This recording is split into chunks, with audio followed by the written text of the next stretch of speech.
very beautiful good evening everyone and happy peace to all of you. Respected Mrs. Mukita Patiki and dearest Rinki and my dear lovely beautiful friends. एक छोटी सी नज़्म से शुरुआत कर रही हूँ। चलते चलते जिंदगी की शाम गहराने लगी। पल जो पीछे रह गए उनकी महक आने लगी। आज तक गुजरे हैं कितने रास्तों से ये कदम, देखकर मंजिल को मैं क्यों ये कतराने लगी। आज आपके सामने मैं हास्य रचना प्रस्तुत कर रही हूँ जिसका शीर्षक है पति की पीड़ा। प्लीज यू डोंट माइंड अगर किसी को कुछ। पतियों के अनुसार पति सबसे ज्यादा सताए जाने वाला प्राणी होता है। पतियों के अनुसार, नॉट फॉर लेडीज। बस उन्हीं की भाषा में उन्हीं की पीड़ा के कुछ लम्हे शब्दों में पिरोए हैं। बेटर हाफ तुम कहकर मुझको कितना बटन लगाती हो, सुनते मुझे कहकर मुझको कितनी बार सुनाती हो। शुरू में बड़ा सुहाना लगता है ये प्यार, बड़े बुजुर्ग सभी ये कहते खुशियों के दिन चार। अच्छा, आजकल की पत्नियों ने टोटका नया निकाला है। मूड होता यदि आउटिंग का घूमने फिरने का तो बहाना ढूंढ लेती आध्यात्मिकता का। सुनिए पतियों के अनुसार बेचारी पत्नी, हम जैसे पत्नी का बहाना। सुनो जी, मैंने वैष्णो देवी के दर्शन बोल रखे थे, अब पति बेचारा क्या करे। भगवान के नाम पर जाता है, पत्नी को कटरा घुमाकर लाता है।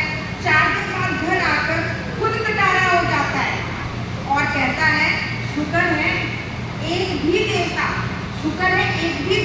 विदेश में जाकर नहीं बसा, वरना साहब ये पत्नियां क्या कह देती, कभी भी कह सकती थी अजी सुनो मैंने लंदन वाले भैरव जी की जोत बोल रखी थी।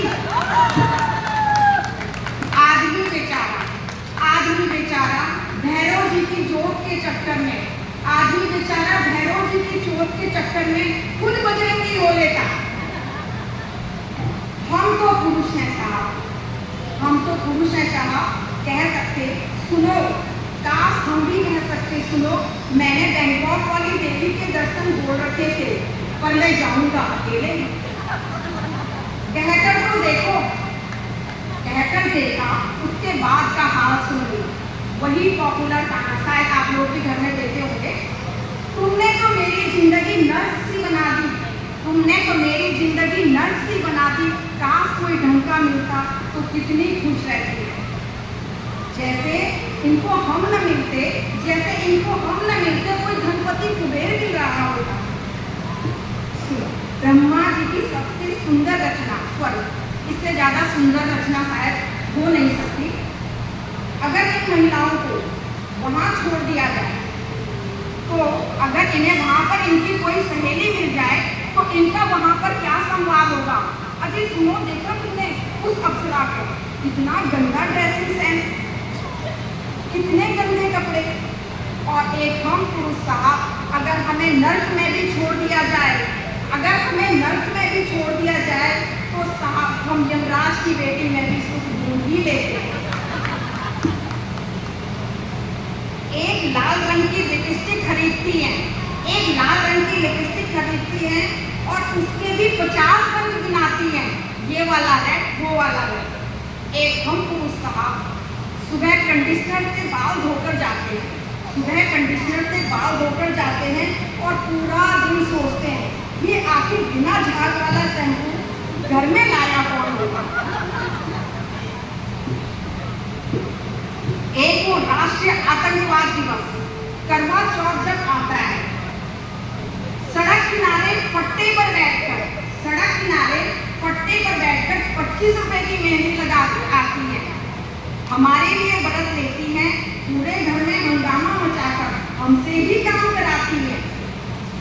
एक हम हैं साहब, 25 रुपए की टीकर आते हैं, 2500 रुपए की टीकर आते हैं और घर आकर बिना कुछ कहे चुपचाप आकर सो जाते हैं, चुपचाप आकर सो जाते हैं। इसे कहते हैं सादा जीवन उच्च विचार।